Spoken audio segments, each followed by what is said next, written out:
솔로몬의 성전을 건축하고 성전이 완공되자 언약궤를 다윗성에서 성전으로 옮겼다. 그 온 백성들이 또 이렇게 언약궤 운반에 참여하였고 지성소에 안치되자 성전에 구름이 가득했다. 하나님의 임재를 이렇게 우리가 볼 수 있었다 그랬습니다. 오늘은 성전 건축한 후에 솔로몬이 고백합니다. 하나님이 다윗에게 약속하신 것을 이제 자신을 통해서 이루신 일입니다 라고 고백하는 거죠. 그 고백 속에서 우리가 함께 은혜 받기를 원합니다. 12절에 보니까 그때에 솔로몬이 이르되 여호와께서 캄캄한 데 계시겠다 말씀하셨사오나 그런데 이런 내용은 없어요. 사실 성경에 아무리 찾아봐도 어디서 가져왔는지 알 수 없는데 혹자는 하나님의 뜻을 계시하려고 이렇게 표현한 것은 아니겠느냐 이렇게 이해를 하자라고 말했어요. 어떤 면에서 하나님이 열어 보이지 않으면 아무도 알지 못하는 상태로 계시려고 라는 뜻으로 우리가 봐야 될 거라고 저는 생각을 해요. 그렇습니다. 하나님은 성전을 통해서도 계시해 보여주시죠. 성전이 계시의 도구로 되어지는 거죠. 그런 것들이죠. 성경도 마찬가지예요. 성경도 열어서 보여주어야 그 속에 성경 속에 참되신 하나님을 볼 수 있는 것처럼 하나님은 항상 닫혀진 곳에 계시고 감추어진 곳에 계신 것처럼 있다라는 것을 우리가 생각할 때 이 흑암이라고 하는 것, 캄캄함이라고 하는 것은 인간이 접근할 수 없는 곳, 인간이 이해할 수 없는 것들을 의미하는 것이겠다라는 생각을 할 수가 있어요. 바로 하나님은 거기에 계셨던 것이죠. 그런데 13절 내가 참으로 주를 위하여 계실 성전을 건축했다. 주께서 영원히 거하실 처소다. 성전을 통해서 하나님의 존재를 우리들에게 계시하신 거예요. 자, 우리는 그래서 이제 성전을 통해서 이 시대의 성전 그리고 영원히 완성되어질 성전을 이제 내다볼 수 있게 되어지고 바로 그 성전이 우리라고 하는 사실을 깨달아 알게 되어지고 우리가 하나님의 은혜 속에서 완성되어져 가며 더 나아가서 우리를 통해서 또 다른 사람들에게 하나님의 존재를 계시하고 계시다라는 것을 깨달아 알 수 있는 이런 의미라고 생각을 할 수가 있습니다. 고린도전서 3장 16절로 17절은 우리에게 그렇게 말씀하시죠. 너희가 하나님의 성전인 것과 하나님의 성령이 너희 안에 거하시는 것을 알지 못하느냐. 누구든지 하나님의 성전을 더럽히면 하나님이 그 사람을 멸하시리라. 하나님은 거룩하니 너희도 그러하도다. 하나님의 성전은 거룩하니 너희도 그러하니라. 그렇습니다. 당신이 성전이잖아 라고 말씀하시는 거예요. 당신 안에 성령이 계시잖아. 하나님의 임재가 있잖아. 이제 성전다운 삶,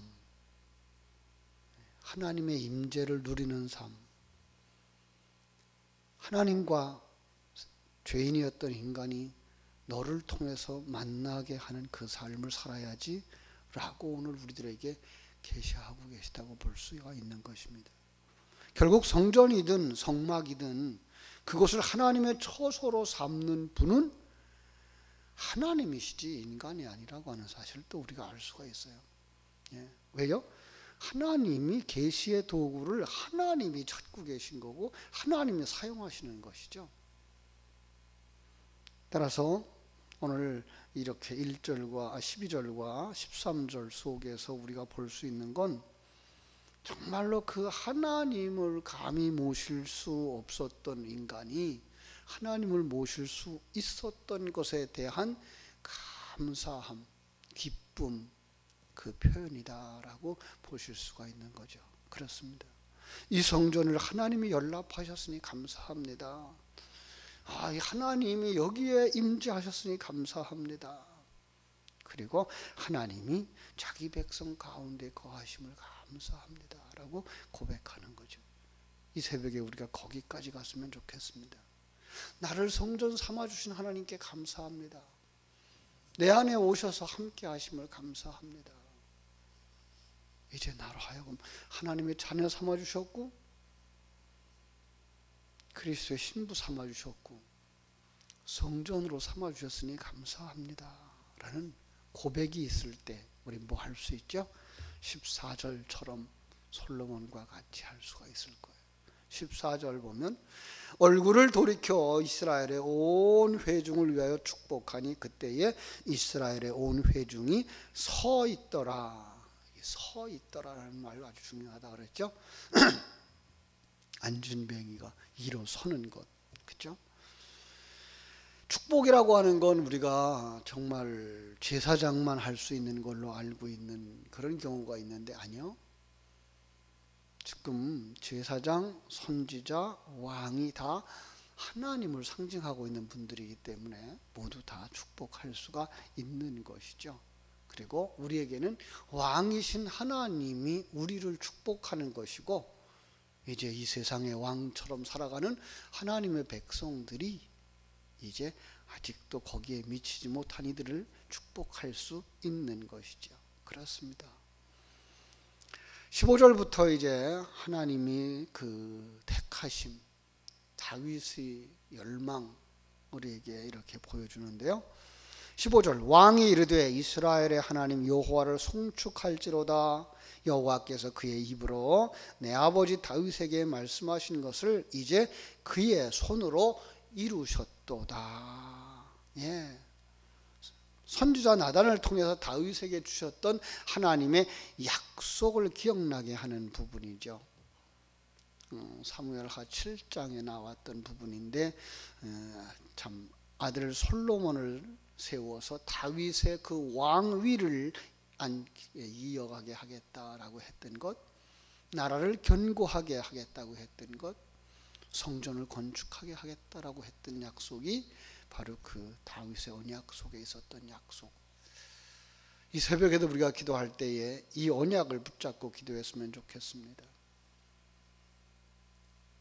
우리를 하나님의 백성으로 삼으신 것도 하나님이시고 이 나라를 하나님이 지키시고 보호하시는 것도 하나님이시고 우리가 성전되게 하는 것도 하나님이십니다.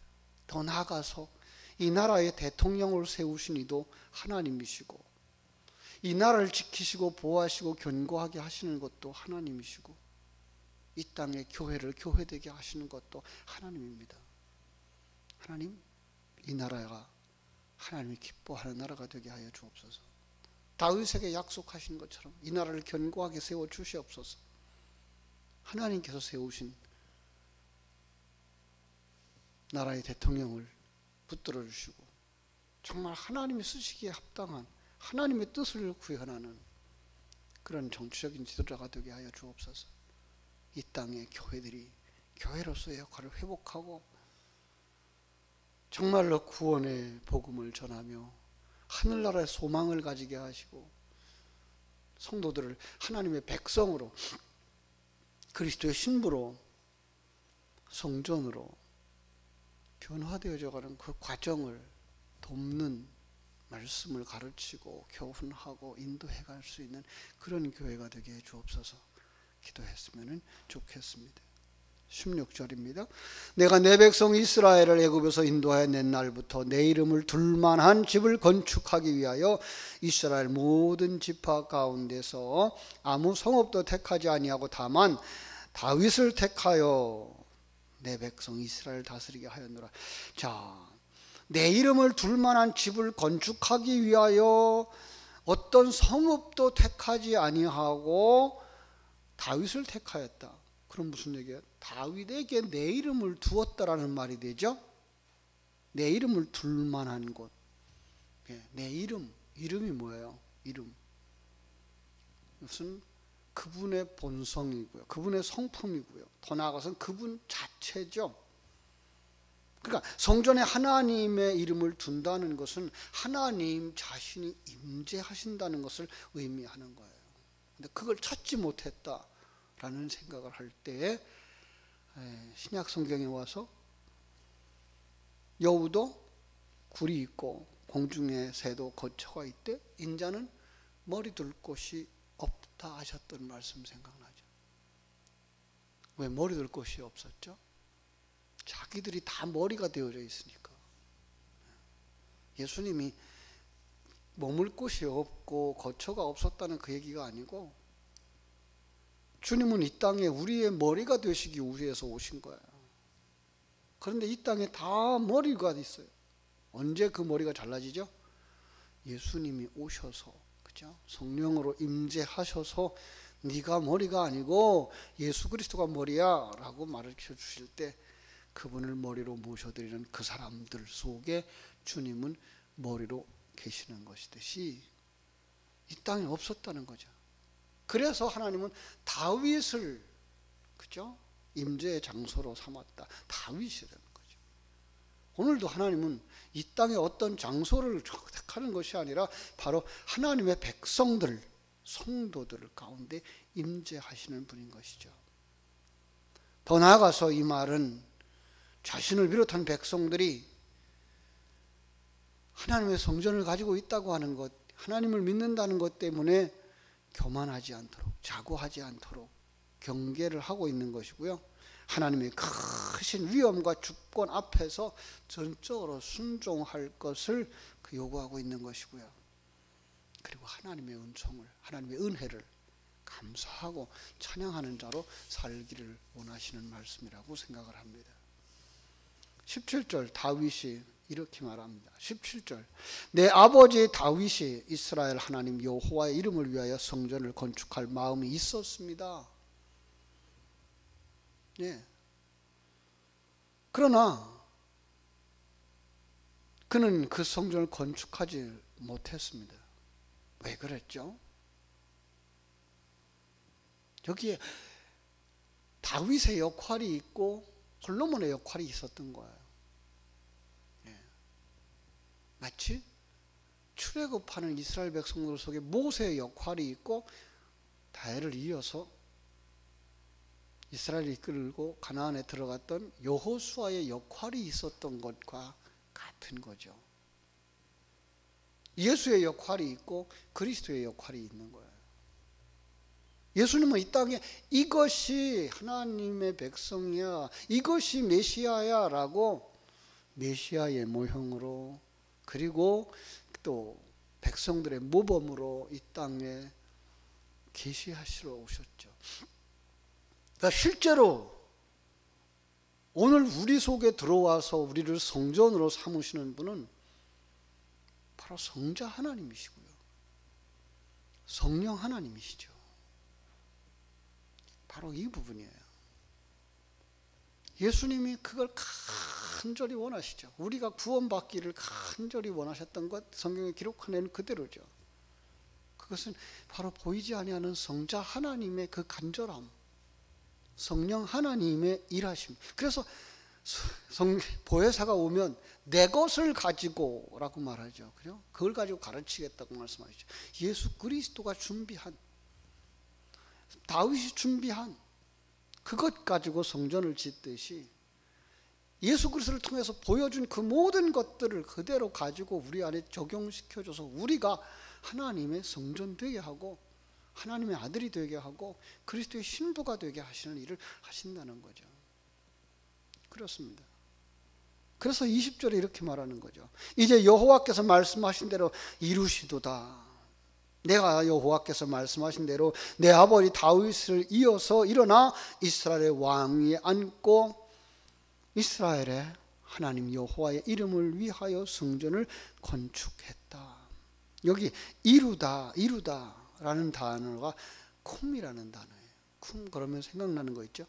달리다 쿰 할 때 뭐죠? 서다, 일어나다, 말씀대로 세우다, 말씀이 서게 하다, 성도를 성전으로 이루다, 세우다. 성전은 바로 하나님의 임재의 장소고요. 바로 성도들이 하나님의 임재가 이루어지도록 하나님이 하셨다는 거예요. 하나님이 말씀대로 하나님이 그렇게 하셨다는 거예요. 오늘날 우리에게 주시는 말씀과 거의 같은 거죠. 그렇죠? 내가 또 그곳에 우리 조상들을 애굽 땅으로 인도하여 내실 때에 그들과 세운 바 여호와의 언약을 넣은 궤를 위하여 한 초소를 설치하였노라. 예. 출애굽 사건과 지금 성전 건축 사건을 연결시키고 있는 거예요. 구원의 문제와 그 성전이 연결되어지고 있는 거죠. 우리가 구원했다, 구원받았다라고 하는 것들은 뭐예요? 성전으로 완성되어져야 되는 건데, 그 성전으로 완성되어지면 그들이 성전으로 완성되어지는데 가장 중요하고 가장 핵심되는 게 무엇이었다? 언약궤였다. 말씀이었다는 거예요. 언약이었다라는 거예요. 그래서 우리는 성경을 정말 사랑해야 되고, 어제 저녁에 주신 말씀처럼 그 예언의 말씀을 읽는 자들이 되어져야 되고, 그 예언의 말씀을 듣는 자들이 되어져야 되고, 그것을 흘려보내지 말고 가진 자가 되어져야 된다. 흘려보내면 아무 소용이 없습니다. 한 귀로 듣고 한 귀로 흘려버리면 남아있는 것이 없습니다. 생명이 될 수가 없습니다. 임신이 되어질 수가 없습니다. 참으로 이처럼 하나님 우리의 구원을 이렇게 솔로몬 성전을 통해서 우리에게 가르쳐 줍니다. 우리의 구원은 성전으로 세워지는 거야. 그 성전의 기초가 반석이고, 그 성전의 머릿돌이 예수이고, 우리가 바로 그 작은 예수가 되어져서 머릿돌 다음으로 이어져 가는 한 사람 한 사람이 되어질 때, 우리는 요한계시록 21장에 나오는 그 새 하늘과 새 땅에 있는 새 예루살렘으로 완성되어진다는 사실을 깊이 묵상하며 이 모든 계획을 가지신 하나님께 감사하고, 우리가 살아가는 이 환경들을 주장하시는 하나님께 나라와 민족을 위해서, 그리고 교회를 위해서, 그 속에 살고 있는 나와 다음 세대를 위해서 하나님께 은혜를 구할 수 있는 이 새벽 되어지기를 주님의 이름으로 축원합니다. 기도하겠습니다. 하나님 우리 아버지,